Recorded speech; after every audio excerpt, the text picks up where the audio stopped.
Hello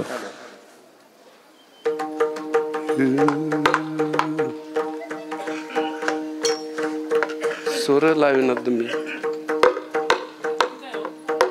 काळी दोन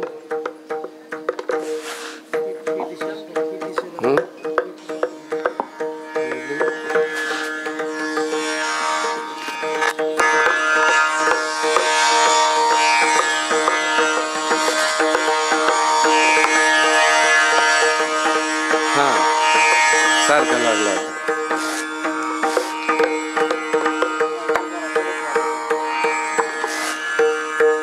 कमी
केली पाय वाट उलंगिला माया घाट जिही हरी आठविला जिवे हृदय धरिला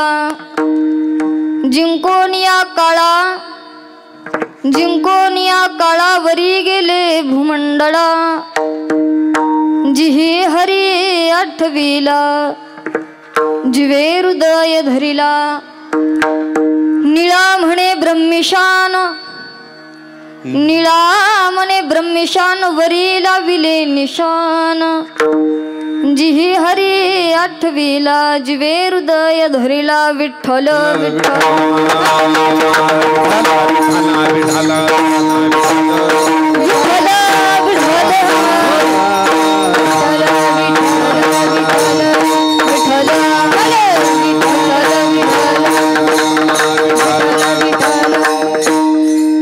महायोग पीठे तटे भीमरथ्या वरम पुंडरीकाय दातुं मुनीन्द्रिहि समागत्य तिष्ठं तमानंद कंदं परब्रह्मलिंगं भज पांडुरंगं पांडुरंगाकारू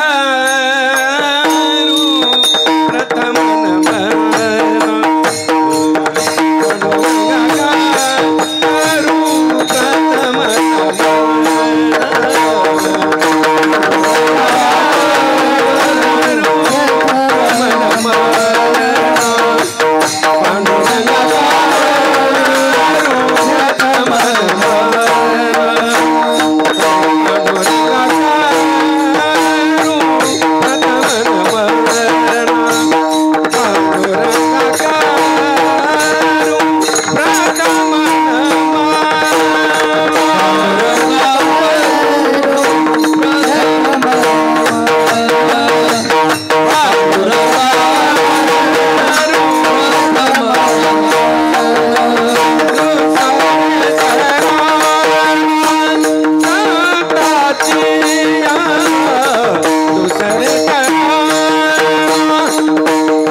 न दुसरे चरण संताची त्यांच्या कृपादाने कथेचा विस्तारू बाबाजी सद्गुरुदास तुका ओम नमो ज्ञानेश्वर करुणा करा दयाळ तुमचा अनुग्रह लाधलो पावन झालो चराचरी विठ्ठल विठ्ठल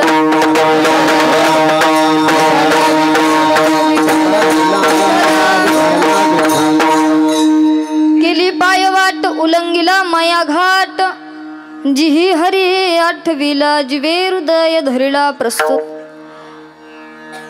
प्राप्त प्रसंगी प्राप्त स्थळी चिंतना करता निवडलेला अभंग याची आवत भूतलावर जन्माला आलेल्या जडजीवांचा उद्धार करण्यासाठी आपला देह अखंड जिजवणारे वारकरी संप्रदायाचे कळस म्हणले जाणारे विश्ववंदे विश्वगुरु जगद्गुरु तुकोबराय यांचा जगद्गुरु तुकोबरायांचे कृपापात्र शिष्य असणारे माझे निळोबराय निळोबरायांचा 4 चरणाचा गुरुपायी किती निष्ठा असावी भक्ती कशी असावी असा भक्तिपर प्रकरणातील अभंग सेवे करता निवडला विठ्ठल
उलंगिला माया घाट जिही हरी आठविला जिवे हृदय धरिला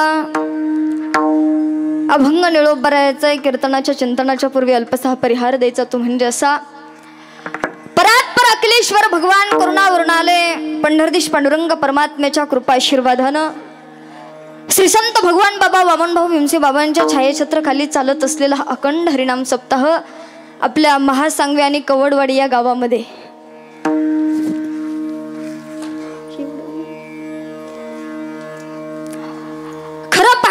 खरं सांगायचं झालं तर महासांगवी गावाला आणि कवडवाडी गावाला महान बनवण्याचं कार्य ज्यांनी केलं ज्यांच्या कर्तुम नाही अकर्तुम नाही तर अन्यथा कर्तुम शक्तीनं पार पडलं ते म्हणजे गुरुवर्य परमपूज्य आदरणीय माझ्या आई साहेब। आज पाहायचं झालं आपण महाराष्ट्रभर तुम्ही आम्ही फिरतोय सगळीकडे फिरतोय पण फिरत असताना प्रवास करत असताना जीवन जगत असताना अनेक ठिकाणी आपण गेलो पण महाराष्ट्रातलं पहिलं महिला पंढरी पहिलं महिला संस्थान जर कोणतं असेल तर श्री संत मीराबाई आईसाहेब महासंघ। आणि एक सांगा सांगायचं झालं, या गादीचा वारसा चालत असणारे म्हणजे श्री संत मीराबाई आईसाहेब. मीराबाई आईसाहेबांनी इवलस रोप लावलं होतं. इवलेसे रोप लाविले द्वारी, पण माऊली म्हणतात सध्या त्याचा वेलू गेला गगनावरी. आज त्याचा वेल गगनाला गेलाय. त्याचं कारण असं आहे, मी आईसाहेबांच्या चरित्राचं पुस्तक वाचलं, त्याच्यामध्ये मुद्दे मला असं पाहायला भेटलं. ज्यावेळेस भीमसिंह महाराजांनी आईसाहेबांना इथं बसवलं, अगदी वय 22 वर्ष होतं. आईसाहेबांच्या मनामध्ये असं यायचं, म्हणजे ज्यावेळेस राहत होते काहीच नव्हतं. आज आपल्याला दिसतं, एवढ्या बिल्डिंगी दिसतात, आज एवढं मंदिर दिसतंय, आज हा समाज दिसतो, हे आज आहे. पण ज्यावेळेस आईसाहेबांना गादीवरती बसवलं होतं, त्यावेळेस त्यांना राहण्यासाठी माळवद होतं. मी त्या चरित्राच्या पुस्तकात वाचले. राहण्यासाठी माळवद होतं. पाऊस जर आला तर वरून पडायचा, आणि पाऊस आल्यानंतर आमच्या माताजी म्हणजे आईसाहेबांची आई, ज्यांनी संघर्ष करून आपल्या मुलांना शिकवलं, ते म्हणजे आईसाहेब. आज आईसाहेब आपल्या माताजींमुळे आईसाहेब आज आपल्याला दिसत आहे. खरं सांगायचं झालं, माताजींचं एवढं हे, माताजींनी ज्या वेळेस आईसाहेबांना आळंदीला शिकायला ठेवलं, एवढं संघर्षातून मोलमजुरीनं जीवन जगावं लागायचं, त्यावेळेस माताजींनी घरी संत जेवण्यासाठी येणार होते, तर माताजींनी स्वतःच्या घरावरचे पत्र विकून संतांना जेव घातलं होतं. स्वतःच्या घरावरची पत्र विकले, संतांना जीव घातलं. ते कर्म, ते फळ आज एवढ्या मोठ्या स्वरूपामध्ये माझ्या भगवान परमात्म्याने श्री संत मीराबाई आईसाहेबांनी दिलेलं आहे. आणि खरं पाहायचं झालं, आज आईसाहेब महाराष्ट्रभर फिरत असताना आपल्याला दिसतात. ज्यावेळेस माळवदामध्ये राहत होता, ते मेन कापड लावायचं माताजींनी. आमच्या आईसाहेबांचे बंधू म्हणजे आमचे किसन काका, त्यांनी ते मेन कापड लावायचं. त्यावेळेस आईसाहेबांच्या मनामध्ये यायचं की कुणीतरी मला 4 पत्र्याची रूम राहण्यासाठी द्यावी, कुणीतरी मला 4 पत्र्याची रूम राहण्यासाठी द्यावी. म्हणजे एवढ्या शून्यातून एवढं विश्व उभं केलं, हे कमी नाही. फक्त महाराष्ट्रामध्ये नाही, आपल्या तालुक्या जिल्ह्यामध्ये नाही, तर देशभरामध्ये आज श्री संत मीराबाई आईसाहेब संस्थान महासंघ हे नाव गाजतंय. आईसाहेबांनी महाराष्ट्रात बरतर नाव केलंच, पण आमच्यासारख्या जडजीवांना सुद्धा तयार केलं. आमच्यासारखे कीर्तनकार या ठिकाणी तयार केले. कारण का, आज मी या ठिकाणी बोलताना दिसते, पण समाजामध्ये वावरायचं कसं, मोठ्या माणसांशी ओळख कशी करायची, बोलायचं कसं, कीर्तनात कसं बोलायचं, हे सगळं ज्ञान मला आईसाहेबांनी दिलेलं आहे. म्हणून आईसाहेबांचे काय उपकार मी फेडू शकत नाही. त्यांच्या चरणी त्रिवार वंदन करते. आईसाहेब, संप्रदायाची प्रेरणा तुम्ही महाराष्ट्राची शान, संप्रदायाची प्रेरणा तुम्ही महाराष्ट्राची शान. तुमच्या चरणी झुकून आमचा मानाचा मुजरा असेल. सदैव तुमच्या चरणावरती नतमस्तक होते, काकूंच्या चरणावरती नतमस्तक होते. काकूंमुळे एवढं मोठं उभं राहिलंय आपल्या सगळ्यांना माहिती आहे. कारण काकूंचा एक नियम आहे, तो कुणीही वाटसरू येऊ द्या, त्याला जेवण नाही केलं तर पाणी किंवा पाजल्याशिवाय त्या जाऊ देत नाही. इथं कामगार असो, शिकणाऱ्या सर्व मुली असो, पोटाला पोटभर खाऊ घालणं, त्यांची व्यवस्था करणं, आम्हाला शिकवणं, सगळं समजून सांगणं आमच्या माताजी करतात. त्यांचेही धन्यवाद मी या ठिकाणी व्यक्त करते. त्यांच्यासाठी एकदा जोरदार टाळी वाजवा. त्यांच्या चरण नतमस्तक. आणि कीर्तनाला उपस्थितीत असणारे आदरणीय सांगळे बाबा, आता माझी काही पात्रता नाही तुमच्यासमोर बोलावं, उपदेश करावं, पण ज्यावेळेस गुरूंची कृपा होते, ज्ञान होय मूढा नाती मूर्ख त्या दगडा. मूर्ख व्यक्ती सुद्धा बोलायला लागतो गुरुची आणि संतांची कृपा झाल्यानंतर. आणि म्हणून ज्यावेळेस आईसाहेबांना इथं बसवलं, श्री संत भीमसिंह बाबांनी आईसाहेबांना बसवला, 27 वर्ष झालं. पण त्यावेळेस गुरुवर्य हरिभक्त पारायण विठ्ठल महाराज सांगळे यांना सांगितलं बाबांनी की महाराज, तुम्हाला या ठिकाणी राहावं लागेल, ताईंसोबत राहावं लागेल आणि मठाची सेवा करावी लागेल. आपल्या गुरूंचा शब्द वचनासारखा पाळून गेले 27 वर्ष या ठिकाणी मठाची सेवा करतात. त्यांच्या सुद्धा चरणावरती नतमस्तक. मी त्यांचं नाव घेण्याची पात्रता नाही, कारण भगवानगडाच्या पहिल्या चालीचे मानकरी ते आहेत. तसंच आदरणीय आमचे काळे महाराज असतील, आमचे कोकाटे महाराज असतील, इकडे आदरणीय हां ते सुद्धा, तांबडे महाराज, ते सुद्धा गेले 27 वर्ष या ठिकाणी सेवा करतात. आणि जिथं या ठिकाणी कीर्तन व्हावी अशी ज्यांची इच्छा होती, जास्त तळमळ केली ज्यांनी, आमचे स्वामीजी असतील, वडिलांसारखं प्रेम करणारे आमचे गोपाळ काका असतील, वडिलांसारखंच प्रेम करतात, कधी कोणत्या गोष्टीची कमी पडू देत नाहीत, त्यांच्याही चरणी नतमस्तक होते. गोपाळ काका असतील, आमचे शिवाबाप्पा असतील, त्यांच्याही चरण नतमस्तक होते. सगळ्यांनी अतिशय भरभरून मला त्या ठिकाणी प्रेम करतात. आणि मृदुंगाची साथ असणारे, ताल मृतंड, ज्यांचं महाराष्ट्रामध्ये नाही तर देशभरामध्ये नाव गाजते, मी काय वर्णन करावं, असे असणारे केशवजी महाराज जगदाळे गुरुजी परमपूज्य गुरुवर्य, त्यांचे चिरंजीव म्हणजे आमचे दिग्विजय महाराज, तुमच्याही चरण नतमस्तक. आमचे हरिभक्त पारायण प्रवीण महाराज, त्यांच्याही चरण नतमस्तक. आणि आदरणीय गणेश महाराज, तिघांच्याही चरणी नतमस्तक. आता एक सांगू का, वाजवणारे चंद्र सूर्यासारखे, गाणारे गंधर्वासारखे, उपस्थितीसारखे ऐकणारे, पण सांगणारा शुकाचार्य नाही, एवढं लक्षात ठेवा. विढाल विढाल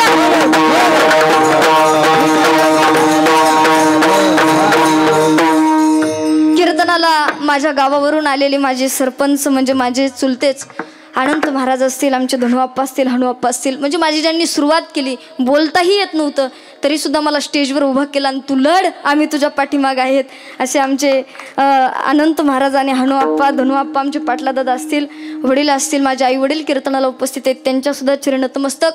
आई वडिलांच्या चरण नतमस्तक होत आईसाहेबांची आज्ञा, माताजींची आज्ञा घेऊन 1 तास ते 1.25 तास भगवंताचं चिंतन पाहू. विठ्ठल विठ्ठल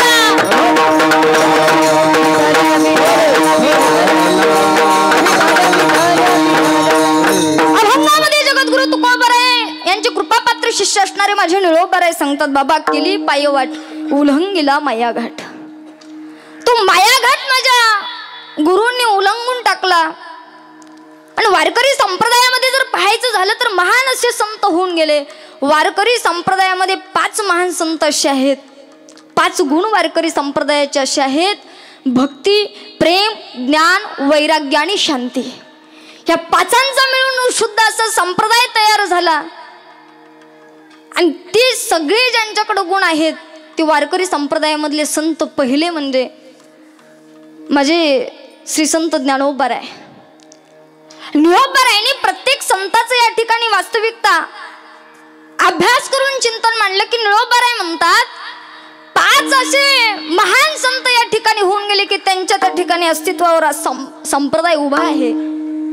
आणि ज्ञानोबारायांचा गुण जर पाहायचं झाला तर ज्ञानोबारायांकडे किती ज्ञान होतं, एवढं ज्ञान माझ्या ज्ञानोबारायांकडे होतं, एवढं ज्ञान होतं की ज्ञानियांचा राजा गुरु महाराव एवढं ज्ञान. माझा ज्ञानेश्वर ज्ञानाचा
सागर सखा, माझा ज्ञानेश्वर आळंदीला गेल्यानंतर लाखोंची गर्दी ज्ञानोबारायांचं दर्शन करत असते. चरित्राचा भाग पाहायचा झाला तर ज्ञानोबारायांना अन्न त्या ठिकाणी भेटत नव्हतं, अन्न मिळत नव्हतं. पण आज जर आळंदीला गेलात ना, लाखोंची गर्दी त्या ठिकाणी माऊलींच्या दर्शना करत होते. त्याचं कारण जर काय असेल, नतमस्तक माझ्या ज्ञानोबारायांना होत नाही, ज्ञानोबारायांच्या ज्ञानाला नतमस्तक होतात. ज्ञानोबारायांचं एवढं ज्ञान आहे, लोक ज्ञानोबारायांच्या ज्ञानाला नतमस्तक व्हायला लागले. कारण ज्ञानोबारायांनी ज्यावेळेस समाधी घेतली त्यावेळेस वय 22 वर्ष होतं. 22व्या वर्षी त्या ठिकाणी समाधी घेतली. पण आज ज्ञानोबारायांच्या वयापेक्षा सुद्धा मोठी मोठी माणसं जाऊन नतमस्तक होतात. त्याला कारण ज्ञान आहे. वारकरी संप्रदायाचा पहिला गुण माणसाकडं ज्ञान असावं. जर ज्ञान नसेल तर माणसाला कुठल्याही प्रकारची किंमत त्या ठिकाणी राहत नाहीये. आणि म्हणून वारकरी संप्रदायाचा हा पहिला गुण, वारकरी संप्रदायाचा दुसरा गुण त्या ठिकाणी सांगितला. वारकरी संप्रदायामध्ये माणसाकडे दुसऱ्या नंबरला प्रेम पाहिजे. जोपर्यंत वारकरी संप्रदायामध्ये माणसाला प्रेम होत नाही भगवंताविषयी, तोपर्यंत त्याच्या ज्ञानाला किंमत नसते. एवढं ज्ञान माणसाकडे असावं, पण त्याला प्रेमाची जोड असावी. भक्ती प्रेमावीन ज्ञान नको देवा. भक्तीशिवाय ज्ञान नको, ज्ञानाशिवाय भक्ती नको. आणि प्रेम, एवढं प्रेम देवावरती नामदेवरायांचं, त्या प्रेमा खातर नैवेद्य हातीचा मूर्ती जेवी. एवढं प्रेम त्या ठिकाणी देवावरती होतं की देवाला त्या ठिकाणी निळोबा आपलं नामदेव महाराजांनी जर त्या ठिकाणी भोजन नेलं ना, दगडातून मूर्ती प्रगट व्हायची आणि नामदेव महाराजांच्या हातानं भोजन करायची. ताकद जर काय असेल तर फक्त प्रेमामध्ये ताकद होती. वारकरी संप्रदायामध्ये माणसाकडे दुसऱ्या नंबरला प्रेम पाहिजे आणि प्रेम असणं गरजेचं आहे. तिसऱ्या क्रमांकाला सांगितलं माणसाकडे शांती असावी. आणि शांती जर पाहायची झाली तर पैठणला जा, किती शांत. नादबाबांचा स्वभाव असा होता, एवढे शांत संत होते की त्यांच्यासारखे संत शांत अजून जन्मले नाही. एवढे संत त्या ठिकाणी शांत होते. नादबाबा ज्यावेळेस एक वेळेचा प्रसंग आहे, नादबाबा गोदावरी नदीवरती स्नान करता गेले. स्नान करता गेल्यानंतर त्या ठिकाणी गोदावरी नर्मदामध्ये त्या ठिकाणी गोदावरी पात्र स्नान करू लागले. तेवढ्यामध्ये एक विंचू पाण्यामध्ये पडलेला नादबाबांना दिसला.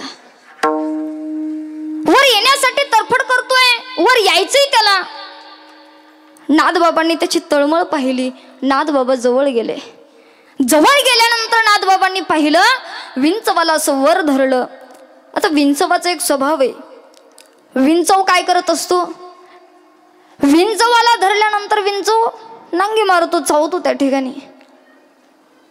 विंचवाला ज्यावेळेस नादबाबांनी धरलं त्यावेळेस विंचवानं नांगी मारली. नादबाबांच्या हातातून विंचू खाली पडला. तुमच्या आमच्यासारखा असता तर परत त्याच्या नाद लागला नसता, पण नादबाबा होते. नादबाबांनी परत विंचवाला वर घेतलं. परत विंचवानं नादबाबांच्या हाताला नांगी मारली, परत दंश केला, परत पाण्यात पडला. परत नादबाबांनी वर घेतलं. असं बऱ्याच वेळा घडलं. त्यावेळेस एक व्यक्ती त्या ठिकाणी पाहत होता. व्यक्तीनं पाहिलं आणि नादबाबांना प्रश्न केला, म्हणे महाराज मगापासून पाहतोय, विचारही करतोय, मगापासून तुम्ही त्या विंचवाला हातावरती घेताय, दंश करताय, तो विंचू पाण्यात पडतोय, तरीही त्याला तुम्ही हातावरती घेताय, तो दंश करतोय, पाण्यात पडतोय. अहो द्या ना सोडून, कशा करता त्या ठिकाणी तुम्ही त्याच्या नादाला लागलाय, द्या सोडून. नादबाबांचं अतिशय गोड उत्तर आहे. नादबाबा म्हणतात, बाबा त्या विंचवाचा स्वभाव मला दंश करणे, त्या विंचवाचा स्वभाव मला नागी मारणे, पण माझा स्वभाव आहे त्याला तारणं. माझा स्वभाव काय, त्या विंचवाला तारणं हा माझा स्वभाव आहे. आणि विंचवाने दंश करणं हा माझा स्वभाव आहे. ज्याच्यापासून त्रास होतोय त्याला सुद्धा नादबाबा सोडत नाही. अहो एवढंच काय, लोकांनी अनेक वेळा नादबाबांना त्रास देण्याचं ठरवलं, त्रास देण्याचं नादबाबांना ठरवलं. यवन त्यांच्यावरती अंगावरती येऊन कितीही वेळा थुकला, यवन अंगावरती थुंकला, पण त्याला सुद्धा नादबाबांनी प्रसाद देऊनी मुक्त केला. त्या व्यक्तीला सुद्धा प्रसाद दिला आणि त्याला सुद्धा मुक्त केलं. एवढी शांती माझ्या नाथ महाराजांकडे. शांतता शिकायची असेल तर पैठणला जाऊन नाथ महाराजांकडून आपण शिकली पाहिजे. हा वारकरी संप्रदायाचा तिसरा गुण लक्ष द्या. वारकरी संप्रदायामध्ये चौथा गुण असा सांगितला की माणसाकडे वैराग्य असणं गरजेचं आहे. ज्यावेळेस माणसाची भक्ती होते, प्रेम होतं, शांतता माणसाकडे येते, त्यावेळेस वैराग्य सुद्धा असणं गरजेचं आहे. एकदा का वैराग्य प्राप्त झालं की त्या भगवान परमात्म्याला प्राप्त झालं म्हणून समजायचं. आणि वैराग्य जर शिकायचं असेल तर आपल्याला देहूला जावं लागेल. किती वैराग्य होतं जगद्गुरु तुकोबरायांचं. विवेकासहित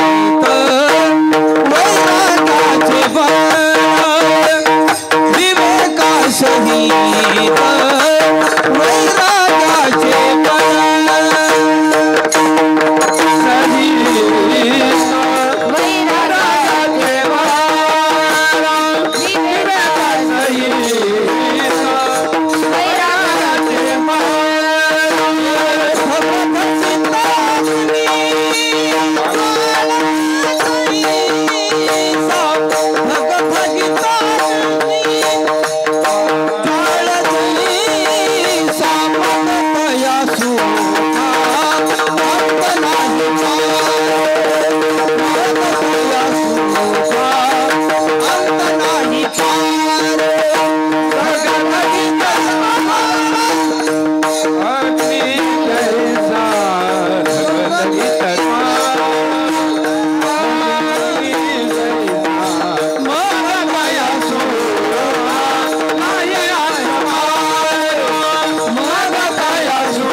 की घर चंद्रमौळी आणि केळीवर नारळी.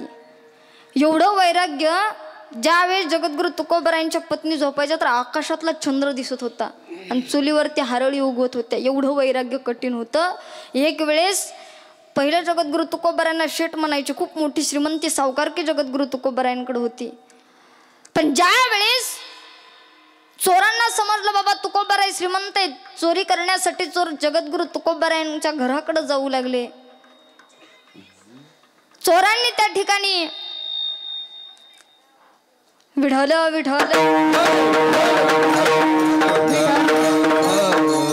चोरांनी त्या ठिकाणी पाहिलं एक माऊली 2 लेकरांना स्वतःच्या अंगावरचा पदर घेऊन ऐन कडकडत्या थंडीमध्ये अंगावरती टाकलाय. त्यांच्या घरामध्ये मला काय भेटणार आहे हे त्या ठिकाणी ती बंद कर म्हणा थोडं. ते त्या ठिकाणी त्या चोरांना समजलं बाबा ज्या घरामध्ये पांघरायला साधी घोंगडी नाही त्या घरामध्ये मला काय भेटणार आहे. तुकोबारायांना असं वाटायला लागलं, आपलं चोरांना असं वाटायला लागलं. चोरांनी ती तोंडाला घोंगडी आणलेली होती ती सुद्धा त्या ठिकाणी त्या मुलांच्या अंगावरती पांघरून निघून गेले. जगद्गुरु तुकोबाराय म्हणतात आम्ही सदैव सुडके जवळी येता चोर जाके जाऊ पुढती भिके कुतरी घर राखीती. आम्ही जर पुढे गेलो तर आमचं घर कुत्री राखतात. एवढं त्या ठिकाणी वैराग्य माझ्या जगद्गुरु तुकोबारायकडे होतं. आणि शेवटचा गुण जगद्गुरु तुकोबारायांचा झाल्यानंतर शेवट माणसाकडे गुरुनिष्ठा असणं फार गरजेचं. गुरुनिष्ठा कशी असावी, गुरुभक्ती कशी असावी जर पाहायचं असेल तर निळोबारायांकडे आपण पाहिलं पाहिजे. एवढी गुरुनिष्ठा होती की त्या ठिकाणी इंद्रायणीतली गाथा तारण्यासाठी जगद्गुरु तुकोबारायांनी 13 दिवसाचं उपोषण केलं. परंतु माझ्या निळोबारायांनी जगद्गुरु तुकोबाराय ज्यावेळेस वैकुंठाला गेले, वैकुंठातून जगद्गुरु तुकोबाराय यावेन मला दर्शन द्यावं असं निळोबारायांना वाटायचं. आणि निळोबारायांनी त्या ठिकाणी उपोषण करायला सुरुवात केली. 1 दिवस गेला, 2 दिवस गेले, बरेच दिवस गेले. जगाच्या मालकाला काळजी पडायला लागली. बापरे निळोबाराय उपोषण करतायत पण हे काही बरोबर नाही. जगाचा मालकानं विठेवरनं उडी टाकली आणि जगाचा मालक त्या ठिकाणी निळोबारायांच्या समोर आले. निळोबारायला म्हणतात निळोबा जगद्गुरु तुकोबाराय वैकुंठाला गेलेले परत नाही येऊ शकणार ते. निळोबारायांनी पाहिलं पण निळोबारायांनी उत्तर जगाच्या मालकाला काय द्यावं. एवढा मोठा जगाचा मालक की ज्याच्या हातामध्ये 14 भुवन ब्रह्मांड आहे तो जगाचा मालक समोर उभा आहे. त्याला त्या ठिकाणी निळोबाराय म्हणतात देवा आम्ही तुला ओळखत नाही. येथे तुझ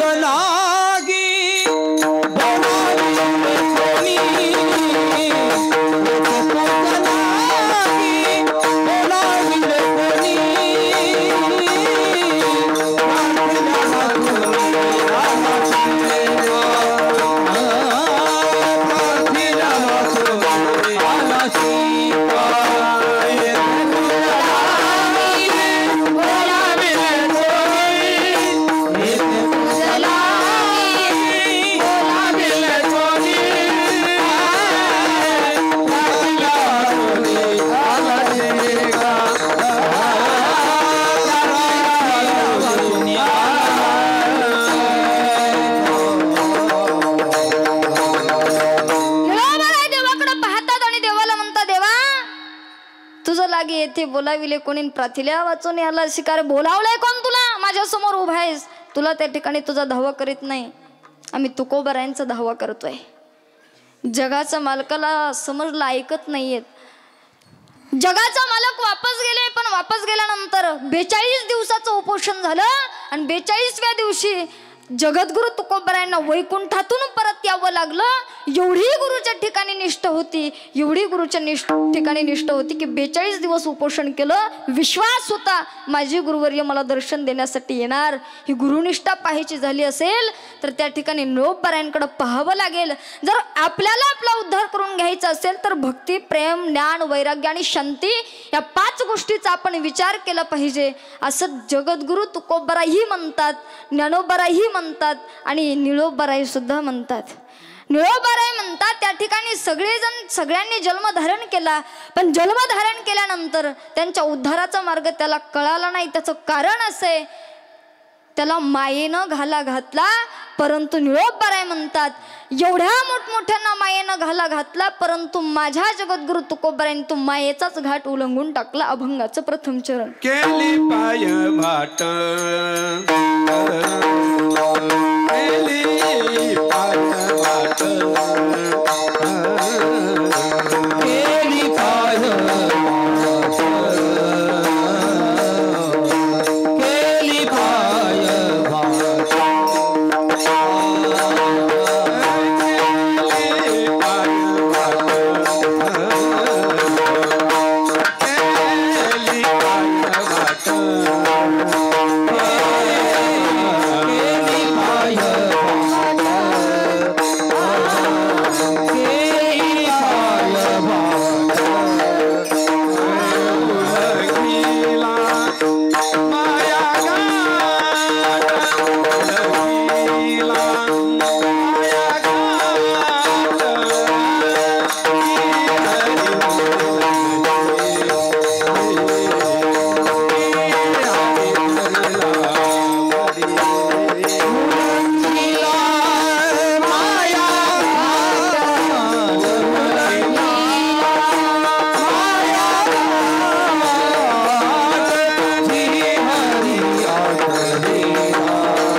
संतांनी म्हणजे माझ्या गुरुवर्य तुकोबारायांनी मायेचा घाट उतरून टाकला. एवढी माया कठीण सांगितली, एवढी माया कठीण की जी कधीच माणूस तरू शकत नाही. त्या मायेनं भल्या भल्यांना वेड लावून टाकलेलं आहे. एवढी माया आपण तुम्ही आम्ही जन्माला आल्यानंतर प्रत्येकानं ठरवलेला आमचा उद्धार आम्हाला करायचा आहे असं ठरवलं होतं प्रत्येकानं. पण ज्यावेळेस माणूस या ठिकाणी जन्माला आला बाबा, जन्माला आल्यानंतर प्रत्येक मनुष्य विसरून गेला की माझा उद्धार कशामध्ये होता, मी केलं काय पाहिजे, माझं कर्म काय होतं, मी मार्ग कोणता धरला पाहिजे असं कळत नाही. आता का मायेनं घाला घातला, आणि मायेनं घाला घातल्यामुळं तुम्हा आम्हाला संसारामध्ये एवढी आसक्ती निर्माण झाली, एवढी आसक्ती निर्माण झाली की त्यालाच तुम्ही आपलंसं म्हणायला लागलात. पण जगद्गुरु तुकोबाराय म्हणतात बाबा, या ठिकाणी जन्माला आल्यानंतर सगळं दिसतोय तो मोह माया मद मत्सर आहे, पण या ठिकाणी आल्यानंतर जगाच्या मालकासोबत नातं लाव, कारण या ठिकाणी कोणी कोणाचं नाहीये. रे नाही कुणाचे कोणी, नाही रे नाही कुणाचे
जन्म झालाय कशासाठी, आम्ही केलं काय पाहिजे, आमच्या साधू संत मंडळींनी आम्हाला काय संदेश देऊन गेलेत समजलं पाहिजे. कारण असं झालं, जगद्गुरु तुकोबाराय सांगतात बाबा, प्रत्येक मानव या ठिकाणी जन्माला आला, पण प्रत्येक मानवाला त्याच्या जीवनाचाच अर्थ कळाला नाही. आणि त्या जीवाला समजून सांगण्याचं काम संत मांडियाळींनी केलं. तुम्ही आम्ही आज या ठिकाणी बसलेलो आहे ते संतांचे उपकार. आज तुमच्या आमच्यावरती जर कुणाचे उपकार असतील तर वैराग्य मूर्ती श्री संत भगवान बाबांचे आपल्यावरती उपकार आहे. आज भगवान बाबा आपल्यामध्ये नसते तर तुम्ही आम्ही या मंडपामध्ये बसू शकलो नसतो का. भगवान बाबा या ठिकाणी आले आणि भगवान बाबांनी श्री संत मीराबाई आई साहेबांना, महान भगवती मा आई साहेबांना गुरुमंत्र देऊन गादीवरती बसवलं. आणि त्यांना गादीवरती बसवल्यानंतर त्यांनी बाबांचा वरद हस्त डोक्यावरती घेऊन आज सुद्धा आम्हाला सुधरून समजवण्याचं काम या ठिकाणी साधू संतांनी केलंय. भगवान बाबा असतील, श्री संत मीराबाई आई साहेब असतील, ज्ञानोबाराय असतील, तुकोबाराय असतील, नामदेवराय असतील, ज्ञानेश्वर महाराज असतील, भीमसिंह महाराज असतील, अखिल संत या ठिकाणी आले. आणि संत आल्यानंतर संतांनी उपदेश केला, बाबा जागा हो. प्रत्येकाने सांगितलं बाबा वेळ जाणारे, या ठिकाणी मोह माया मद मत्सर याच्यामध्ये गुंतू नकोस. ही वासना तुला नाहीशी करणार आहे. त्या वासनेनं घाला तुझ्यावरती घातलेला आहे आणि ती वासना एवढी कठीण आहे. माझ्या ज्ञानोबाराय सांगतात, विषय विषयाचा परिपाडू गोड परमार्थ लागे कडू कडू, विषय तो कडू जीवाशी झाला. गोड असणारा परमार्थ जीवाला कडू लागायला लागला. कडू संसार आज माणसाला गोड लागतोय, कारण एवढे वासनेनं आणि मायेनं आपल्यावरती घाला घातला. त्या मायेनं वासनेनं घाला घातल्यामुळे संत म्हणतात त्यांच्यापासून सावध राहा. का आपला त्या ठिकाणी नाहीस करून समाप्त करून टाकण्याचं काम ही माया मोह करते. याच्यापासूनच सावध व्हायला आपल्याला आई साहेब सुद्धा सांगतात. याच्यापासून सावध राहा, जीवनाला नाहीस करतात. मोह माया मद मत्सर यांच्यापासून जर तुम्ही अलिप्त राहिलात ना तर माऊली म्हणतात, तरी कवडा ते तापू पोळी कैशनी व सोकू जाळी, जरी प्रसाद रस कल्लोळी पुरेशितो. याच्यापासून अलिप्त राहिला, गुरुची संतांची जर कृपा झाली तर जरी प्रसाद रस कल्लोळी पुरेशितो, तरी कवडा ते तापू पोळी. लक्षात घ्या, जीवाला ताप पळू शकत नाही, विस्तव पळू शकत नाही का, जरी प्रसाद रस कल्लोळी पुरेशितो. जर प्रसाद रूपी रस कल्लोळा जीव नित्य नाहत असेल तर त्याला अग्नी जाळू शकत नाही, विस्तव पळू शकत नाही का, संतांची आणि गुरूंची कृपा त्याला लाभलेली असते. आणि म्हणून निळोबाराय असतील, तुकोबाराय म्हणतात, बाबा या मोह मायेला माझं माझं म्हणू नको. ज्या संपत्तीवरती, ज्या शरीरावरती प्रेम करतोय त्या शरीराला जी माझं माझं म्हणत होते तेच शेवटीला नेऊन जाणार आहे. अंतकाळी कोणी नाही बा संगाती, अंतकाळाला कोणी सुद्धा नसणार आहे, एवढं लक्षात ठेव बाबा. जागा हो, या ठिकाणी कोणी कोणाचं नाहीये. बहीण कुणाची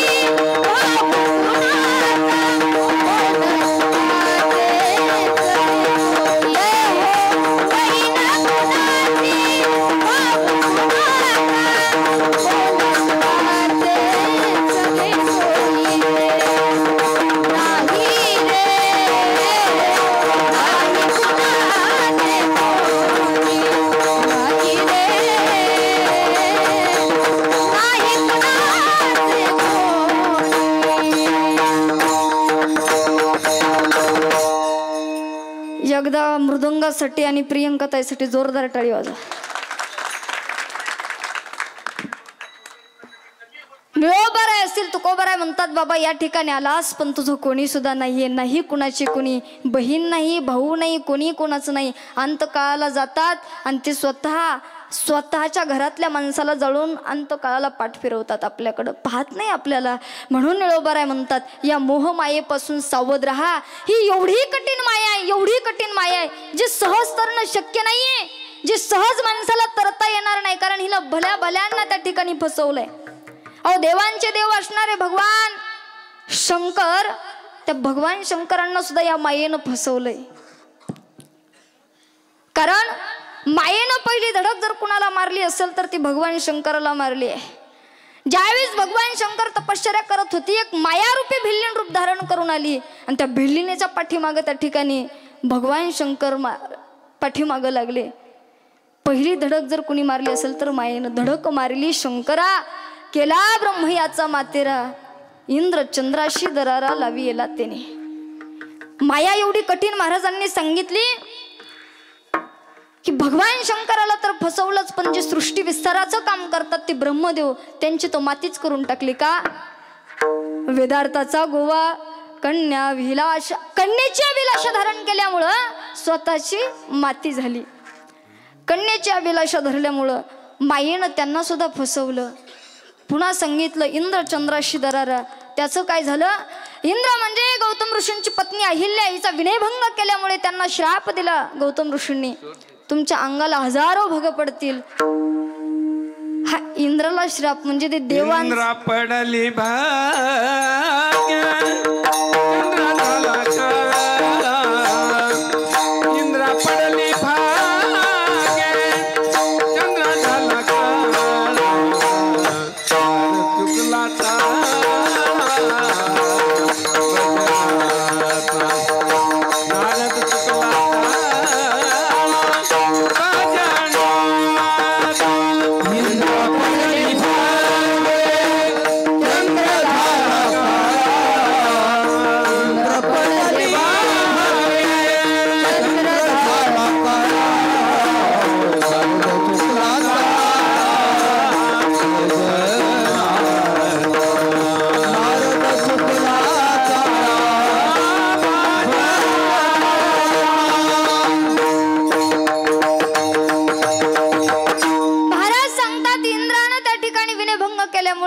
पडली भग, चंद्र झाला काळा, नारद चुकला चाळा भजनाचा.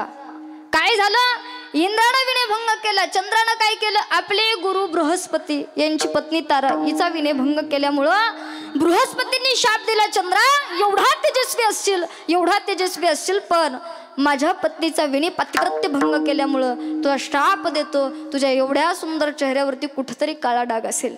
म्हणून चंद्र झाला काळा, नारद चुकला चाळा भजनाचा. आता सारखं नारायण नारायण नारायण म्हणणारे नारद मुनी, तुम्हा आमचा विश्वास बसू शकत नाही, पण महाराज म्हणतात नारदजींच्या मनामध्ये त्या ठिकाणी भगवान परमात्म्याकडे गेले, मायेनं त्यांच्यावरती सुद्धा घाला घातला. भगवंताला एक दिवस नारद मुनी त्या ठिकाणी म्हणतात, देवा अरे 16,108 बायका आहेत रे तुला, मला एक सुद्धा नाही. काय कर, मला एक तरी बायको दे. भगवंताच्या मनामध्ये असं वाटायला लागलं, त्रिलोक्यात नारायण नारायण नारायण भजन करत फिरत होते, आज बायको मागतात. काही नाही नारायणची हरकत नाही, करा तुम्ही. नाही म्हणे देवा, अहो तुमच्याच पाशी 16,108 आहेत, त्यातली एखादी मला देऊन टाका.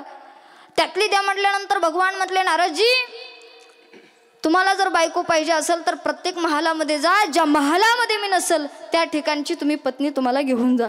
नारदांनी ठीक सांगितलं. म्हणे ठीक आहे.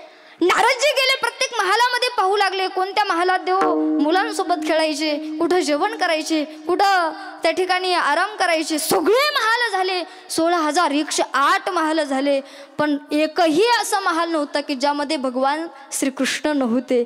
एकही महाल असा नव्हता की महालाच्या नादामध्ये नारद मुनी एक श्वास सुद्धा देवाचं चिंतन सोडत नव्हते. त्या महालाच्या नादात नारद चुकला चाळा भजनाचा. नारद भजन चुकले का? मायेनं घाला घातला. आणि म्हणून निळोबाराय म्हणतात, एवढी माया कठीण की जिनं मोठमोठ्यांना सोडलं नाही, परंतु माझे जगद्गुरु तुकोबराय, त्या जगद्गुरु तुकोबरायनी केली पायवाट आणि उलंगला माया घाट. तिनं मायेचाच घाट त्या ठिकाणी जगद्गुरु तुकोबरायने उलंघून टाकला. इतकी ताकद माझ्या जगद्गुरु तुकोबरायमध्ये, गुरूंमध्ये आहे. आणि म्हणून एका साधकानं माझ्या निळोबारायना प्रश्न केला, म्हणे महाराज अहो ब्रह्म असतील ज्यांनी सृष्टी विस्ताराचं काम केलं, ते देवांचे राजे इंद्र यांना मायेनं सोडलं नाही आणि तुकोबारायांना मायेनं सोडलं. याचं कारण काय असेल तर त्याचं कारण महाराज अभंगाच्या द्वितीय हरी आठविला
हरी तुकोबारांनी एक केलं काय, जिही हरी आठविला आणि जिव्हे हृदय धरिला.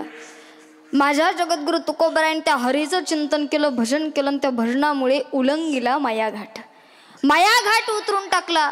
म्हणे जगद्गुरु तुकोबारांनी इतकं नामचिंतन केलं, इतकं नामचिंतन केलंच कसं, आम्हाला 2 तास कीर्तनामध्ये मांडी घालून बसणं होत नाही. मग तुकोबारांनी एवढं भजन चिंतन केलंच कसं. निळोबाराय म्हणतात त्यांच्या स्वभावालाच वळण पडलं होतं, त्यांचा स्वभावच तो झाला होता. आणि एकदा का माणसाचा स्वभाव झाला की तो कितीही काही करा बदलत. मग कोणाचा चिंगू स्वभाव असतो, कोणाचा कसा असतो. जगद्गुरु तुकोबारायांचा स्वभाव असा बनला की जगद्गुरु तुकोबारायांचं भजन करण्यासाठी शिंक जांभळी खोकला आणि तितुकाच वेळ वाया गेला. इतका स्वभाव बदलून गेला. आणि स्वभावाचं वर्णन नाथबाबांनी खूप छान केलंय. एकदा का स्वभाव माणसाचा झाला तो बदलत नाही. म्हणजे कुत्र्याचं शेपूट वाकडच ते कधी बदलता येत नाही. स्वभावावरती नाथ महाराजांच्या ग्रंथामध्ये एक सुंदर उदाहरण आहे. नाथबाबा म्हणतात एकदा का माणसाचा स्वभाव असला की तो कितीही बदलण्याचा प्रयत्न केला तरी तो बदलत नाही. एका गावामध्ये ती डोक्यावरती कंगवे वगैरे घेऊन फिरतात अशी ती भिकारीण बाई असं म्हणतात बाबा तिला काहीतरी. ती त्या ठिकाणी टोपल्या वगैरे घेऊन सगळ्या राजवाड्यामध्ये फिरायची. एक वेळचा प्रसंग आहे. टोपल्यामध्ये त्या ठिकाणी मणी होते, काळे मणी असायचे, कंगवे बिबा सगळं काय होतं. ती सगळ्या गल्लीनं म्हणत फिरायची, मणी घ्या कुणी, काय घ्या कुणी असं म्हणत फिरायची. राजाच्या राजवाड्यामध्ये सगळे लोक एकत्रित आले आणि एकत्रित आल्यानंतर सगळ्यांनी तिथं घाला घातला. सगळेजण आले ना आल्यानंतर ते पाहू लागले. एवढ्यामध्ये राजा, नगरचा राजा नगरामध्ये फिरण्यासाठी आला होता.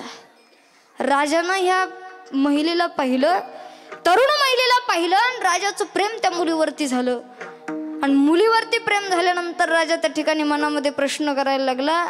बिचारी तिच्या प्रारब्धानं गरीब कुटुंबामध्ये जन्मली, परंतु अशी स्त्री पुन्हा भेटणं शक्य नाही असं ठरवलं. राजानं त्या ठिकाणी जाऊन विचारलं महिलेला, का गं माझ्यासोबत तू लग्न करू शकते का? तिनं सांगितलं, राजा अरे कळतं का तुला काही, माझ्या वडिलांना जाऊन विचार. वडिलांकडे राजा गेला, वडिलांना जाऊन विचारला, अहो तुमची मुलगी खूप आवडते मला, तिच्यासोबत माझं लग्न लावून द्या. त्या ठिकाणी त्या मुलीच्या वडिलांनी सांगितलं, ठीक आहे काही हरकत नाही.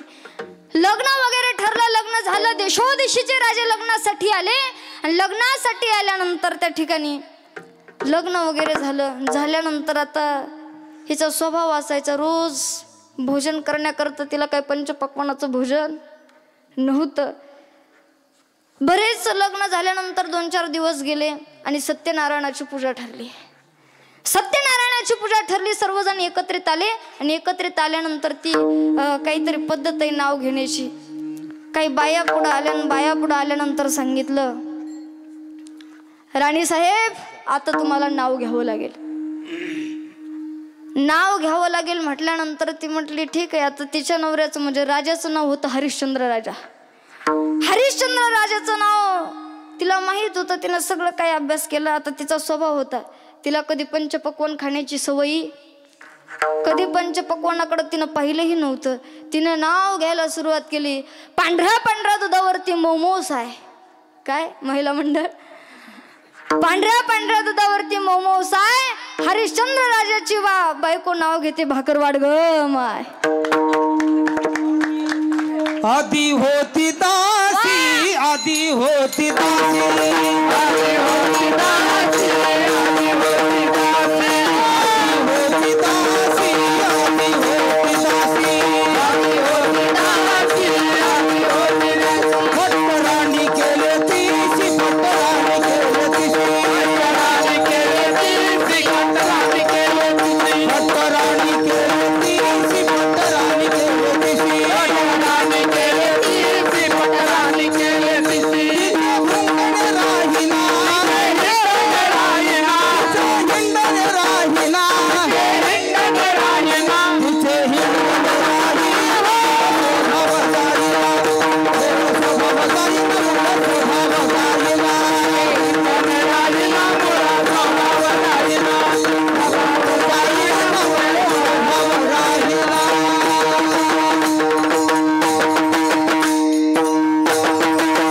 आमच्या काळ्या महाराजांसाठी एकदा जोरदार टाळी. नाथ बाबा म्हणतात, बाबा स्वभाव माणसाचा बदलत नाही. आधी होती दासी, पठ्ठराणी केले तिसी, तिचे हिंडणे राहीना आणि मूळ स्वभाव जाईना. कारण तिचा मूळ स्वभाव बनलेला होता. रोज भाकरी 2-4 दिवस झाले की ते शिळे तुकडे एकत्रित करायची आणि एकत्रित केल्यानंतर भिजवायची आणि मग खायची, असा तिचा स्वभाव होता. राजाची पत्नी झाली परंतु तिचा स्वभाव भाकर तुकडे खाण्याचा जात नव्हता. तसं नाथ महाराज सांगतात, प्रत्येकाचा जो स्वभाव आहे तो बदलत नाही. आधी होता वाग्या, दैवयोगे झाला त्याचा येळकोट राहीना, मूळ स्वभाव जाईना. स्वभाव जात नाही. तसं निळोबाराय म्हणतात, माणसाचा स्वभाव एकदा का असला तर तो चेंज कधीच होत नाही. आणि म्हणून माझ्या जगद्गुरु तुकोबारायांचा स्वभाव आहे, अखंड देवाचं चिंतन करावं, अखंड. आणि त्या स्वभावामुळे काय झालं, जिही हरी आठविला, जिवे हृदय धरिला, त्या देवाला हृदयामध्ये धरलं आणि देवाला हृदयामध्ये धरल्यामुळे उलंगिला मायाघाट. मायाघाट त्या ठिकाणी उलंगून टाकला. त्याचं कारण देवाला हृदयामध्ये धरलं. आम्ही देवाला नाही, आम्ही संसाराला हृदयामध्ये धरतो. आणि संसार एवढा हृदयामध्ये असतो की देवाचं नाव कधी आपल्या मुखाला येतच नाही. म्हातार होतं, एवढा संसार केला आणि शेवटाला बाजीवरती पडलं आणि बाजीवरती पडल्यानंतर बरेच दिवस गेले. त्याला एका जागेवरती पाणी आणून द्यावं लागायचं, जेवण आणून द्यावं लागायचं. बरेच दिवस गेले. आता मृत्युमुखी पडलं, म्हणजे बोलताच येत नव्हतं. परंतु एक दिवस सगळे अशी सुनाबाळा सगळे एकत्रित आले होते आणि त्या ठिकाणी म्हातारा फक्त एकच खुणवायचं, काय एवढंच करायचं. सुनाच्या काही लक्षातच येत नव्हतं, कारण का तिला काय त्यांना बोलताच येत नव्हतं. बोलण्याची भाषा न समजता म्हातारा फक्त म्हणायचं, भिंतीकडे बोट करायचं, असं करायचं ना असं करायचं. कोणाला काही समजतच नव्हतं. बरीच माणसं जमा झाल्यानंतर मुलांना असं वाटलं की म्हाताऱ्यानं काहीतरी खजिना या भिंतीमध्ये लपवून ठेवलाय. काय की भिंतीमध्ये लपवून ठेवलाय म्हटल्यानंतर JCB वाला बोलवलं. भिंत पडली. पहिल्या भिंतीत काहीच नाही. म्हाताऱ्याकडे पुन्हा सगळ्यांनी पाहिलं तरी म्हातारा भिंतीकडे असं हात करायचं, असं करायचं ना असं करायचं. म्हटलं आता दुसऱ्या भिंतीमध्ये असेल. दुसरी भिंत पडली. दुसरी भिंत पडल्यानंतर त्यातही काही भेटलं नाही. चौथ्या मग भिंतीकडे हात करायचं म्हातारा हात करायचं. चौथी भिंत पडली. सगळ्या भिंती पाडून टाकल्या आणि टाकल्यानंतर एका गावातल्या म्हणजे जो वेद होता काय म्हणते त्याला वैद्याला बोलवलं आणि वैद्याला बोलवल्यानंतर म्हणे आता काय हे काय म्हणतात आम्हाला जरा समजावून सांगा. वैद्य म्हटला त्यांची बोली भाषा आपल्याला कळल्याशिवाय ते काय म्हणतात हे आपल्याला समजणार नाही. त्याच्यामुळं त्यांना काहीतरी बोलण्याविषयी विलाज करावं लागेल. माझ्याकडे विलाज आहे पण खर्च भरपूर लागेल म्हणे. 50,000 रुपये तुम्हाला खर्च लागेल. पण लागल्यानंतर म्हातारं फक्त 2च शब्द बोलेल आणि पटकन मरून जाईल. म्हणे ठीक आहे. जर म्हाताऱ्यानं सांगितलं कुठंतरी खजाना लपवून ठेवला एवढंच ऐकायचं म्हणे. मरण्यासाठीच तर मरायलाच आम्ही त्याची वाट पाहतोय. 50,000 घातले. वैद्याला समोर नेलं. वैद्यानं त्या ठिकाणी त्या म्हाताऱ्याला बोलण्याची भाषा त्या ठिकाणी वैद्यानं शिकवली. म्हणजे बोलता यावं असं वैद्यानं औषध दिली. आणि औषध दिल्यानंतर म्हाताऱ्याला बोलता यायला लागलं. 2 शब्द सगळे असे एकांतात बसलेले, काही कोणी बोलत नाही. आणि त्याच्यामध्ये त्या ठिकाणी म्हातारा म्हटलं काय बाबांनो वेडे आहात का तुम्ही? मगापासून पाहतोय भिंती पाडताय, JCB वाला बोलवताय, माणसं जमताय. मगापासून सांगतोय आपल्या भिंतीला अडकवलेली चाळणी चाळायची शेजारणीनं नेली. काय केली? भिंतीला अडकवलेली चाळणी चाळायची होती ती शेजारणीनं नेली. म्हणजे एवढा संसार हृदयामध्ये म्हाताऱ्यानं साठवला. आणि म्हणून संसार साठवल्यामुळं दुःख असं झालं. 50,000ही गेले, म्हातारही गेलं, घरही गेलं. संसारामध्ये जर पाहायचं झालं तर दुःख आहे बाबा. दुःख बांधवडी आहे हा संसार. या संसार नगरी बाजार भरला भारी. या संसार नगरी बाजार भरला भाई.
याच्यामध्ये सुख नाही. सुखाचं जर शोधायला लागला तर संसारात मूळ दुःख संसारामध्ये, मग त्या ठिकाणी सुख आपल्याला शोधणार नाही. आणि म्हणून जगद्गुरु तुकोबराय म्हणतात हा संसार तुम्ही अंतकरणामध्ये साठवू नका. संसारामध्ये त्या ठिकाणी लिप्त होऊ नका, अलप्त राहा. कारण संसार असा करा माऊली सांगतात असोनी संसारी जिवे वेगू करी वेदशास्त्र उभारी बाह्य सदा. किंवा संसारी असावे असून नसावे भजन करावे वेळोवेळा. संसारामध्ये राहा पण असून नसल्यासारखं राहा. तुम्हाला माहिती आहे कमळ गठारामध्ये उगवतं पण गठाराचा स्पर्श कमळाला नसतो. त्या प्रकारे आपण संसारामध्ये राहिलं पाहिजे असं जगद्गुरु तुकोबराय नाही निळोबराय म्हणतात. निळोबराय म्हणतात बाबा संसार जर आठवला तर तुम्हाला दुःखाचं कारण होईल. आणि माझ्या साधू संतांनी संसार नाही आठवला, माझ्या जगद्गुरु तुकोबरायांनी भगवंत आठवला. जिही हरी आठविला आणि जिवे हृदय धरिला. जीवामध्ये हृदयामध्ये देवाला धरलं आणि देवाला धरल्यामुळं काय झालं? उल्लंघिला माया घाट. देवाला हृदयामध्ये धरलं त्याचं कारण असं झालं त्यांनी एवढा विजय स्वतःवरती प्राप्त केला की काळावरती सुद्धा जगद्गुरु तुकोबरायांनी विजय प्राप्त केला. अभंगाचं 3रं चरण. कोणी काळा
साठवल्यामुळे जिंकोडी या काळा वरी गेले भूमंडळा.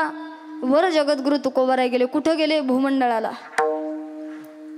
वर गेले. कशामुळे गेले? देवाला अंतकरणामध्ये साठवलं. तुम्ही आम्ही सुद्धा साठवलं पाहिजे. मग अंतकरणामध्ये कसं साठवतात?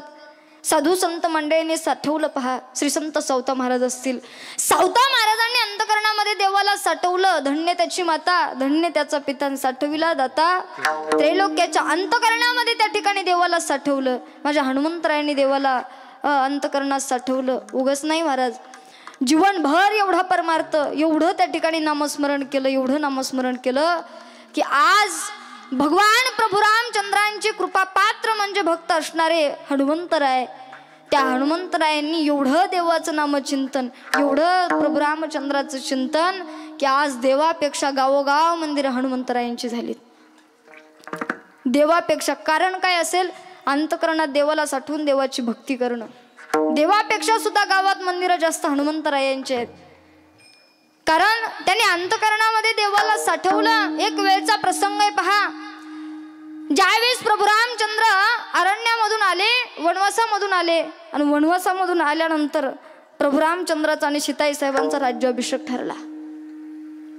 राज्याभिषेक ठरल्यानंतर प्रभू रामचंद्रांनी वानरांनी खूप मदत केल्यामुळं काही ना काहीतरी भेटवस्तू म्हणून देत होते. काही ना काहीतरी भेटवस्तू देत होते. प्रत्येकाला भेटवस्तू दिले, परंतु हनुमंतरायला काहीच दिलं नाही. आईसाहेबांचं लक्ष गेलं सीताई साहेबांचं. सीताई साहेबांचं लक्ष गेल्यानंतर जवळ गेल्या आणि म्हटलं, स्वामी अहो, ज्यांच्यामुळे मला तुम्ही सोडून आणलं, ज्याने लंका जाळली, त्यांना तुम्ही काहीच भेटवस्तू दिली नाही. त्यावेळी हनुमंतराय म्हणतात, आपलं भगवान प्रभू रामचंद्र म्हणतात, सीते प्रत्येकाला काही ना काहीतरी भेटवस्तू दिली ग मी, पण हनुमंतरायला काहीच भेटवस्तू देत नाही. त्याचं कारण असं आहे, त्याची उपकारातून मी ऋणी होऊ शकत नाही. काय द्यावे त्यासी व्हावी उतराईन ठेवीत हा पै जीव थोडा. देव म्हणतात, माझा जीव जरी काढून हनुमंतरायाच्या चरणावरती ठेवला तरी नाही, हा हार वगैरे ही भेटवस्तू काय त्यांना परवडणार आहे. भगवान प्रभू रामचंद्र एवढं बोलले, निघून गेले. सीताई साहेबांनी त्या ठिकाणी हनुमंतरायाजवळ आल्यानंतर हनुमंतरायाला स्वतःच्या गळ्यातला नवरत्नाचा हार काढला आणि हार काढल्यानंतर हनुमंतरायांच्या हातामध्ये दिला भेटवस्तू म्हणून. अमूल्य किंमत त्या हाराची होती. हनुमंतरायाने हार हातामध्ये घेतला, झाडावरती जाऊन बसले. झाडावरती गेल्यानंतर एवढा किमतीवान त्या ठिकाणी हार होता. झाडावरती गेल्यानंतर त्या ठिकाणी एक एक मणी हनुमंतराय त्याचा फोडू लागले. का वानराचं लक्ष गेलं. वानराचं लक्ष गेलं. वानराच्या मनामध्ये एवढा अनमोल किमतीचा हार सीताई साहेबांनी हनुमंतरायाला दिलाय आणि दातानं मणी फोडतायत आणि खाली टाकतायत. पळत गेलं सीताई साहेबांकडं आणि सांगितलं, माता हनुमंतरायाला जो तुम्ही नवरत्नाचा हार दिला होता, तो हार हनुमंतराय त्या ठिकाणी दातानं चावतात आणि खाली टाकतात. सीताई साहेब पळत आल्या आणि सीताई साहेबांनी पाहिलं, अमूल्य किमतीचा हार त्या ठिकाणी गळ्यामधला स्वतः काढून दिलाय आणि एक एक मणी त्या ठिकाणी हनुमंतराय फोडतात, खाली टाकतात. राग आला सीताई साहेबांना आणि माता म्हणतात, हनुमंता अरे कशामुळे मणी फोडतोयस? एवढा किमतीवान हार मी तुझ्या गळ्यात तुला भेट वस्तू म्हणून दिलाय आणि तू त्या ठिकाणी एक एक मणी फोडून खाली टाकतोस. उत्तर देतात हनुमंतराय, माता रागवू नका मला, पण या हारामध्ये माझे भगवान प्रभू रामचंद्र आहेत का नाही हे पाहतोय. हारामध्ये भगवान प्रभू रामचंद्र आहेत का हे पाहतोय. सीताई साहेब म्हटल्या, हनुमंता अरे हारामध्ये देवाला पाहतोय, अरे तुझ्यामध्ये देव आहे का? हा शब्द हनुमंतरायला सहन झाला नाही. उडी मारली खाली आणि उडी मारल्यानंतर स्वतःची छाती धरली, टरकन फडली. एक राम नाही, अख्खं राम पंचायत दाखवली. हृदय बंदी खाना केला हृदय बंदी खाना केला आत विठ्ठल कोडीला.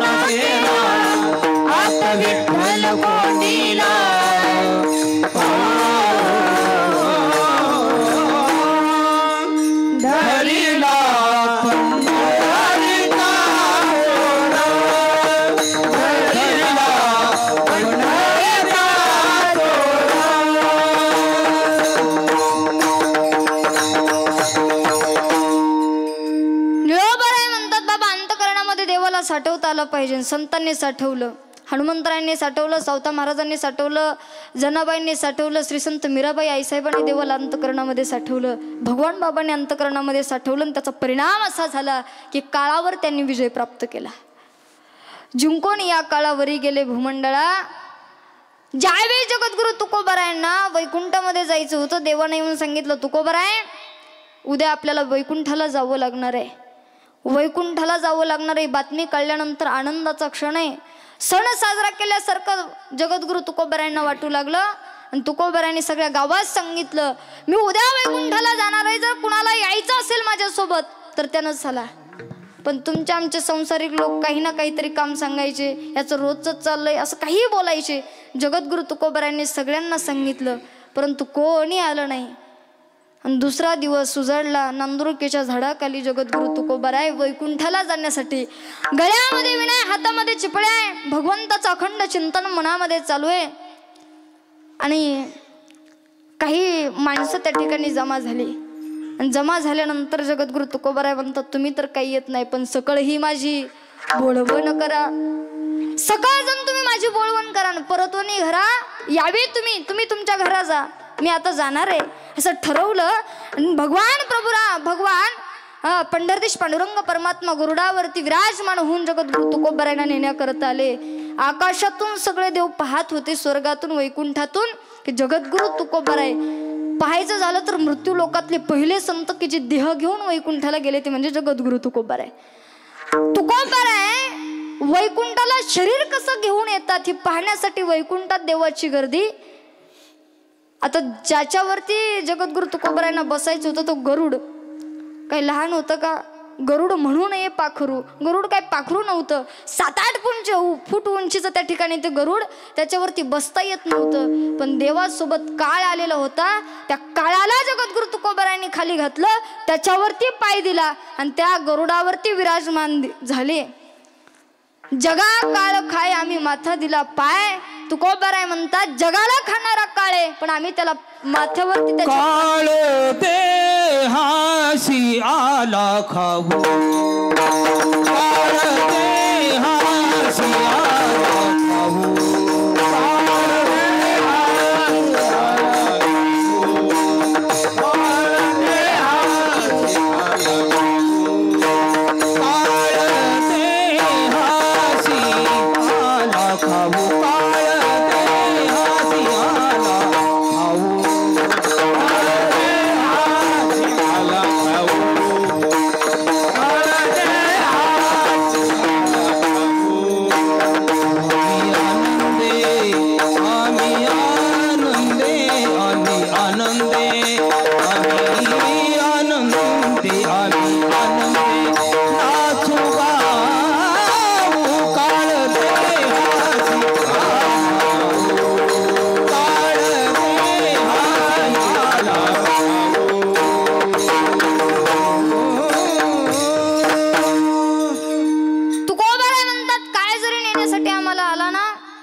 सुद्धा आम्ही आनंदात जातो का? त्या काळाला आम्ही घाबरत नाही, कारण काळ तुकोबारायांचं नाम घेतल्यानंतर थरथर कापताय. कारण तुकाराम तुकाराम नाम घेता कापी. तुकोबारायांचं नाव घेतल्यानंतर काळाला सुद्धा कंप फुटतो. एवढं सामर्थ्य जगद्गुरु तुकोबारायांनी स्वतःमध्ये साठवलं. त्याचं कारण अंतकरणामध्ये भगवान परमात्म्याची ध्यान धारणा केली. आणि म्हणून याच्यामुळे जिंकून या काळा वरी गेले भूमंडळा. वर भूमंडळाला गेले, पण भूमंडळाला गेल्यानंतर ब्रह्मदेवापाशी जगद्गुरु तुकोबारायांना नेऊन बसवलं. पण हे रामेश्वर भट्टांना समजलं. रामेश्वर भट्टांना ज्यावेळेस समजलं त्यावेळेस जगद्गुरु तुकोबाराय ब्रह्मदेवाच्या शेजारी आहेत, पण ब्रह्मदेवापेक्षा सुद्धा उंच स्थान माझ्या जगद्गुरु तुकोबारायांचं आहे. आणि असं समजल्यानंतर देवाकडे रामेश्वर भट्ट जातात आणि देवाला विनंती करतात, देवा आमच्या जगद्गुरु तुकोबारायचं स्थान ब्रह्मदेवापाशीच नाही तर सगळ्यात उंच आहे. आणि सगळ्यात उंच झेंडा जगद्गुरु तुकोबारायांचा फडकवला. वरी गेले भूमंडळाला गेले. आणि निळोबाराय म्हणतात, हा जो काळ आहे त्या काळावरती तर पाय दिला, परंतु निळोबारायांचा झेंडा ब्रह्मदेवापेक्षा सुद्धा उंच लागला. अभंगाचं 4थं चरण. ब्रह्मेश्वर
चरणामध्ये निळोबाराय म्हणतात, बाबा जगद्गुरु तुकोबाराय ब्रह्मदेवापेक्षा सुद्धा वर गेले. कुणामुळे?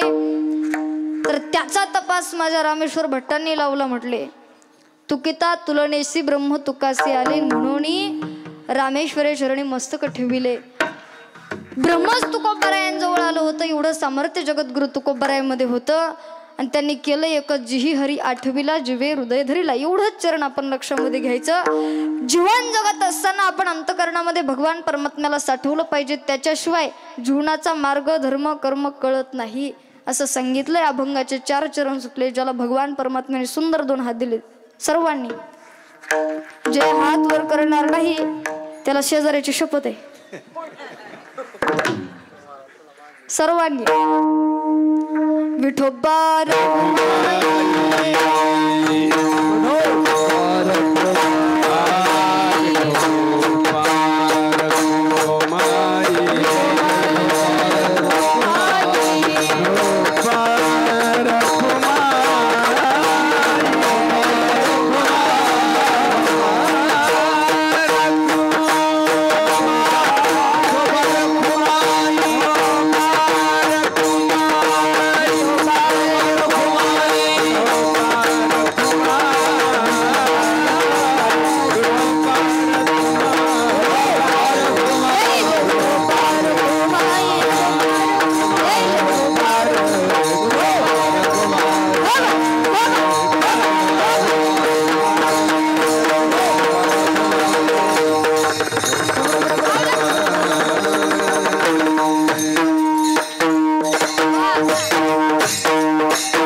जोरदार टाळी वा. काय सुंदर. सर्व मीराबाई आईसाहेब संस्थान महासांगवी विद्यार्थिनी खूप सुंदर. आणि मृदंगाचार्य सुंदर सात महाराज अतिशय सुंदर. या ठिकाणी मी या ठिकाणी कीर्तन करावं इतक्या पात्रतेची मी नाही, पण मगाशीच सांगितलं एवढे आईसाहेबांचे माझ्यावरती उपकार आहेत. केवढे मोठे मोठे दिग्गज या ठिकाणी आहेत. त्या कीर्तनकारापैकी माझं कीर्तन या ठिकाणी ठेवलं. हे आईसाहेबांचे माझ्यावरती उपकार आहेत. कारण का 20-20, 25-25 वर्ष झालं दिग्गज महाराज मंडळी म्हणतात, आईसाहेब आमचं 1 दिवसाचं घाला, एक तरी कीर्तन आम्हाला द्या.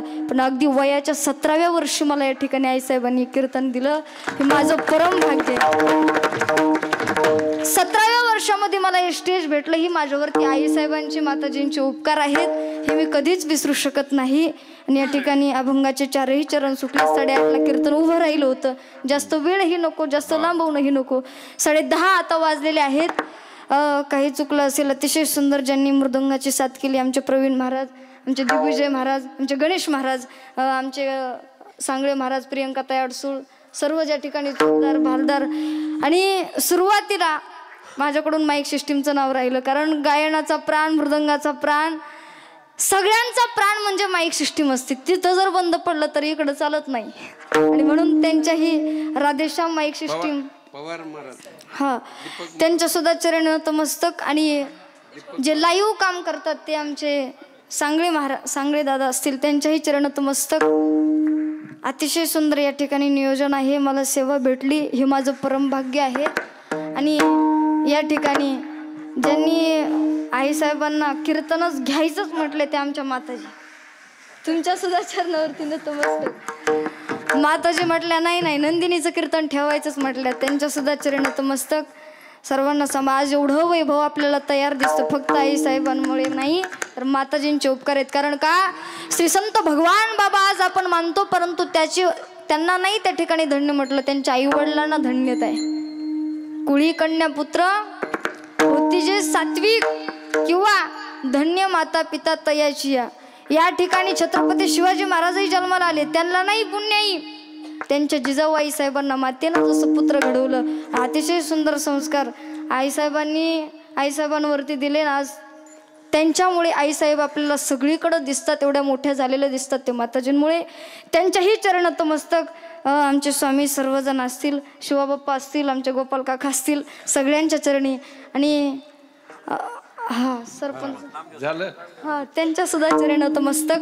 आणि गावातून आलेले आमचे भाऊ आप्पा ते सगळेजण त्यांच्याही चरणी नतमस्तक, ज्यांनी माझी सुरुवात करून दिली. आमच्याकडे धनु आप्पा प्रत्येक कीर्तनामध्ये माझ्यासोबत असतात, त्यांच्या सुद्धा चरणी नतमस्तक होते. झालेली सेवा सद्गुरुनाथा चरणी ज्ञानेश्वर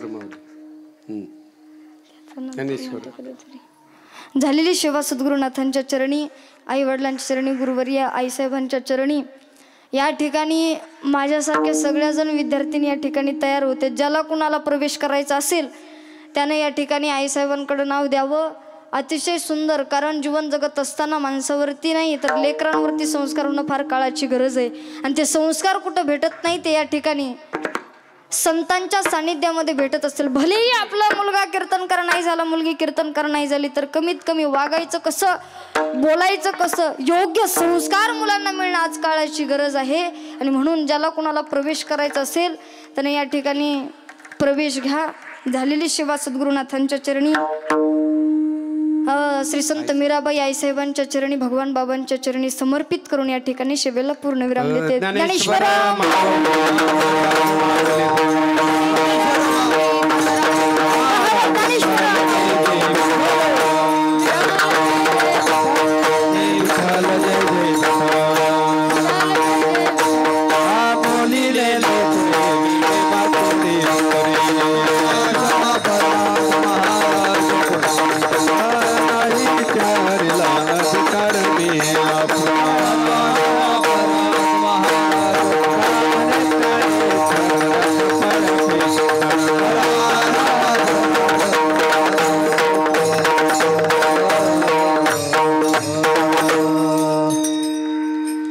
श्री संत मीराबाई आईसाहेब यांचा चालत असलेला भव्य दिव्य पुण्यतिथी सोहळा व अखंड हरिनाम सप्ताह संत भगवान बाबा, श्री संत वामन भाऊ महाराज, श्री संत गुरुवर्य भीमसिंह महाराज यांच्या कृपा आशीर्वादाने आणि समस्त ग्रामस्थ महासांगवी कवडवाडी या सर्वांच्या वतीने भव्य दिव्य चाललेला सोहळा आज या सप्ताहाचं दुसरं कीर्तन पुष्प माझी कन्या श्री हरिभक्त परायण नंदिनीताई महाराज मैंद आंधळे यांनी उत्कृष्ट कीर्तन केलंय. त्यांच्यासाठी जोरात टाळ्या वाजवा.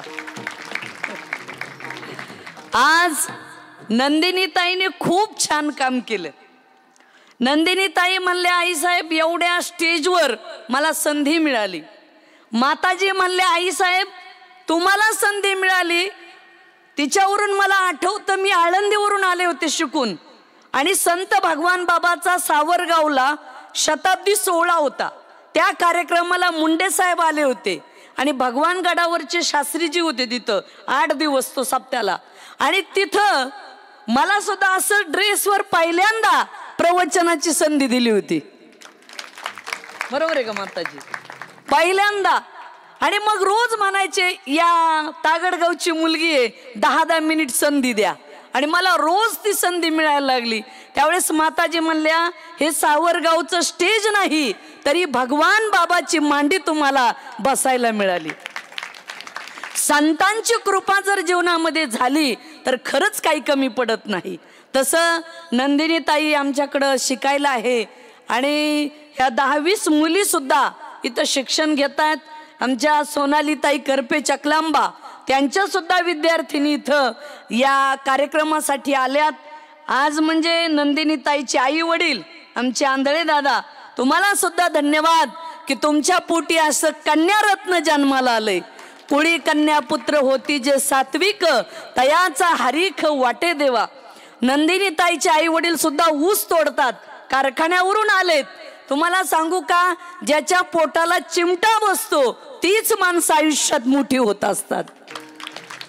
नंदिनीताई फार सुंदर सुंदर लेकरू जन्माला आलंय. आणि त्याच मैंदवाडीचे सरपंच आंधळे साहेब गावातली सगळी मंडळी, हे भजनी दादा, हे ताईचं कौतुक. गावाचे लेक माते म्हटलं की कौतुक असतंच. सरपंच स्वतः गाडी घेऊन आलेत की आमच्या गावची मुलगी, आम्हालाही अभिमान आहे म्हणून कीर्तनासाठी आलेत. तुम्हालाही धन्यवाद बरं. आणि नंदिनी ताईनी कीर्तन छान केलं. आता वयाच्या 17व्या वर्षी सुरुवातच असे म्हणल्यावर एक असतं तुम्ही कोण आहात त्यापेक्षा कोणाचे आहात याला फार मोठं महत्व असतं. तसं नंदिनी ताई आज कोण आहे त्यापेक्षा संत मीराबाई आईसाहेब संस्थांच्या कन्या आहात आणि आमची कन्या आहेत. असंच महाराष्ट्रभर नंदिनी ताईचं नाव झाल्याशिवाय राहणार नाही बरं. आणि आम्ही सर्वच विद्यार्थिनीला घडवण्याचं काम या ठिकाणी करणार आहोत.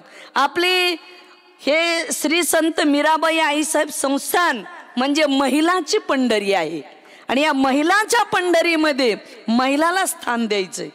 तुम्ही मोठं झाल्यावर तुम्हाला कुणी स्थान देतं हो, पण जोपर्यंत तुम्ही लहान आहात तोपर्यंत स्थान देणं महत्त्वाचं असतं. आणि लहान माणसाला जेव्हा आपण मोठं करतो तेव्हा ती माणसं मोठी होत असतात. तसं नंदिनी ताई ही जीवनात मोठी झाल्याशिवाय राहणार नाही. आज या ठिकाणी राधेश्यामचा मंडप आहे. ही जी माईक सिस्टीम आहे, आमचे बंधू दीपकराव पवार, कुठले कोपरगावची साऊंड सिस्टीम आहे बरं का, एक नंबर. ढोक महाराजाचं रामायण म्हणलं की महाराष्ट्रभर त्यांचं नाव आहे. म्हणजे माईक साऊंड सिस्टीम मधली PhD झालेलं व्यक्ती. उगीचा आवाज चांगला साधा येत नाही, हा एकदम जबरदस्त आहे. तसेच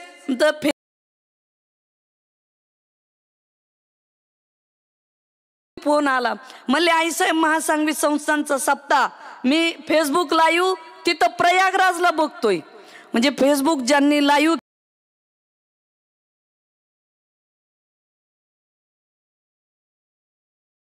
आपल्या महासांगवीचे जे मुलं आहेत सगळे पोलीस झालेले, मुंबईला त्याला सगळीकडे लाईव्ह बघतात.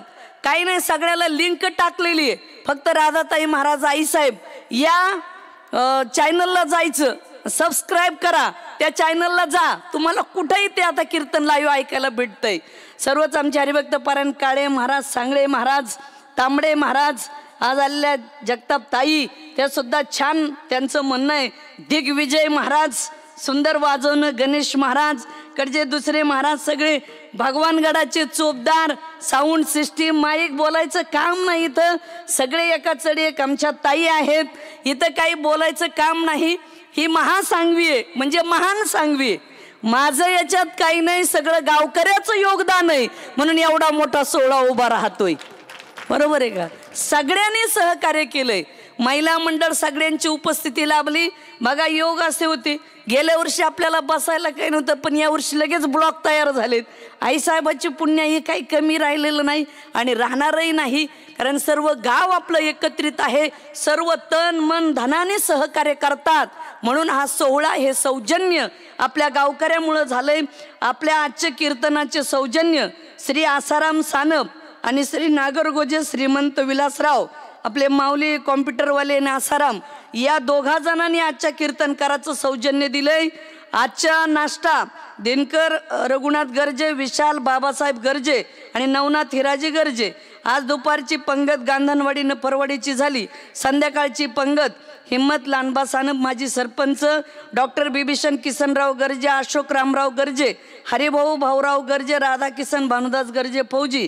आजचा जागर गांधनवाडी नफरवाडी गीतेवाडी उंबरविरा भजनी मंडळ. उद्या ठीक 7 ते 10 वाजेपर्यंत ज्ञानेश्वरी पारायणे, ज्यांना बसायचं असेल त्यांनी ज्ञानेश्वरी पारायणाला बसावं. 10 ते 12 गाथा भजन होईल आणि ठीक दुपारी 2 ते 5 श्री हरिभक्त परायण अंजलीताई केंद्रे यांचं शिवमहापुराण चालू आहे. ते पण देखाव्यासहित आहे बरं का. फार सुंदर शिवमहापुराण चाललंय. त्याही कथेचा लाभ घ्या. उद्या संध्याकाळी ठीक 8:30 ते 10:30. आणि ज्या महिला मंडळीत ऐकायला येतात ना, त्यांनी घरी जाऊन स्वयंपाक करायचाच नाही, इथंच जेवायचंय. तर ते उद्या संध्याकाळचं कीर्तन श्री हरिभक्त परायण कांचनताई महाराज जगताप, निवृत्तीनाथ समाधी संस्थान अध्यक्ष त्र्यंबकेश्वर यांचं कीर्तन आहे. उद्याचे यजमान श्री सुधाकर नवनाथ गर्जे कॉन्ट्रॅक्टर आणि ज्ञानोबा गर्जे आरोग्य सेवक, अशोक रानू गर्जे आरोग्य सेवक हे 3 जण यजमान आहेत. आणि उद्या सकाळचा नाश्ता श्री हरिगीते पाटील नगर त्यांचा होईल. तसेच रघुनाथ तान्हाजी गर्जे यांचा. तसेच उद्या दुपारची पंगत सावरगाव सोने चुंबडी. उद्या संध्याकाळची पंगत अशोक ज्ञानोबा गर्जे, लक्ष्मण हनुमंत राख, महेंद्र गर्जे माजी पंचायत समिती सदस्य, तसेच आपलं महेंद्र नागरगोजे बरं का. तसेच भागवत डी भोसले पाटोदा यांची होईल उद्या संध्याकाळचा जागर सावरगाव सोने चुंबडी साकत भजनी मंडळ. आणि सर्वांनी बहुसंख्येने उपस्थित राहावे. आणि रामेश्वर यात्रा आमची किती तारखेला? 22 मेला जाणार आहे. ज्यांना ज्यांना रामेश्वर यात्रेला जायचंय त्यांनी स्वामीकडे, शिवाजीरावकडे यांच्याकडे नावं द्यावीत. त्या यात्रेला सुद्धा जायचं आहे. आणि माऊली टायपिंग वाले यांनी 5 मुली दत्तक घेतल्या टायपिंग साठी. न रुपया घेता. टाळ्या कुंडली कवरदे हरी विठ्ठल.